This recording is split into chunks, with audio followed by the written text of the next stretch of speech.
Do you ever have a craving for a nice, warm, fluffy biscuit? Today I'm going to tell you how to make biscuits the Bojangles way. The only thing you're going to have to do different is you're going to have to change the proportion size a little bit depending on how many people you want to make biscuits for. The first thing you're going to have to do is you're going to have to make sure that you have everything that you need. You're going to need a flour, biscuit cutter, 2 rolling pins, shortening, buttermilk, and butter. After you have all the main ingredients together, it's time to start making biscuits. You're going to start by putting the flour and the shortening together. You're going to mix them up, and the shortening can only be dime-sized pieces, so you're going to have to make sure that when you go through that they're only that big, because if they're any bigger, they can leave holes in the biscuits and your biscuits won't turn out right. After you mix all that together, you're going to mix in the buttermilk. You're going to make sure that all the buttermilk has touched all parts of the flour. That way you have no dry flour anywhere. After all that's done, you're going to flour your biscuit table. You're going to have 2 big circles on your biscuit table, both for when you move your dough on there. It won't stick. The first one you're going to do, you're going to move 1/3 of your dough from your bowl. You're going to put on the table. After you put on the table, you can put a little bit of flour on your hands so the dough doesn't stick to your hands.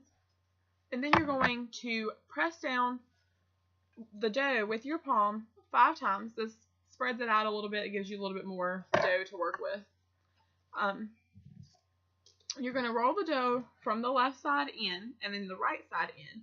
Then you're going to roll it down 3 times. You're going to have one big ball of dough. That part can be crucial because this is the first part that you're doing. But if you have any rework later on and you're making a second batch of it, you can add your rework in here.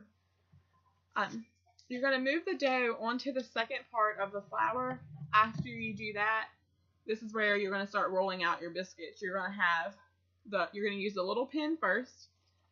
And with the little pin, you're going to put flour on the pin. That way the dough doesn't stick to the pin.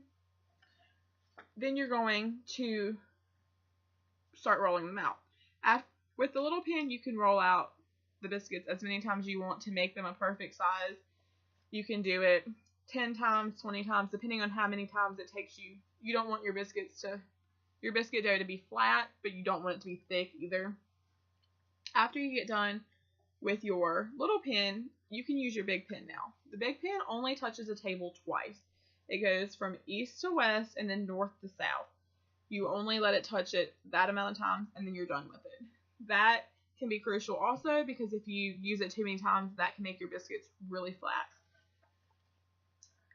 Then it's time to start cutting out biscuits. After you start cutting out your biscuits, you're going to have the pan, so you can butter your biscuit pan before you cut out your biscuits or after when you're going to put the biscuits on. It all depends on how you want to do that.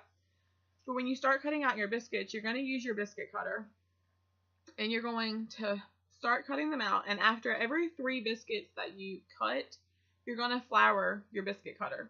This helps for the dough not to stick to the biscuit cutter.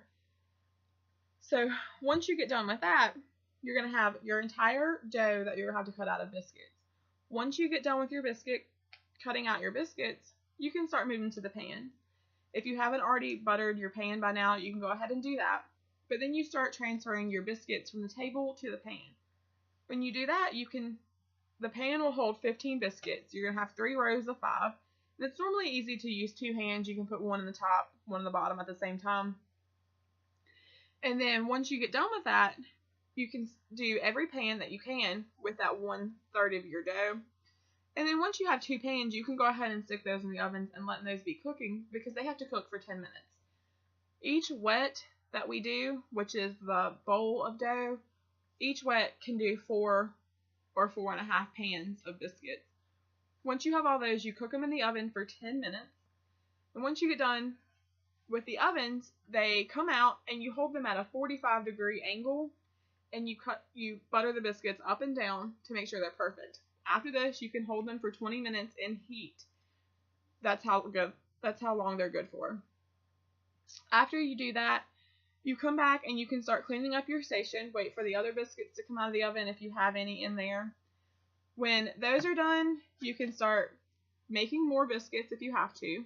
And with this, if you do more biscuits, that's when you can add that rework, because you're going to have rework from your first amount of dough that you had.